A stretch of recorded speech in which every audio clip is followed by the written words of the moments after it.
ورقم 1 معانا فيلم أنا الدكتور للمخرج عباس كامل، وبطولة فريد شوقي ونيلي ومحمد رضا وتوفيق الدقن، عادل إمام، حسن مصطفى، نادية سيف النصر، وجورج سيدهم.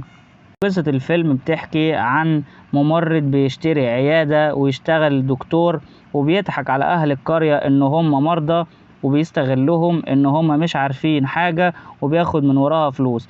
لكن بيتم القبض عليه لما الأهالي بتعرف إن هو بيبتزهم. لكن بيكون في بنت يتيمة واقعة في حبه وبتستناه لحد ما يخلص فترة العقوبة وبيتجوزوا. والفيلم فيه مواقف كوميدية كتيرة ومضحكة، والترتيب ده ملوش أي علاقة بأي حاجة في الدنيا. الترتيب ده مجرد ترتيب فيديو.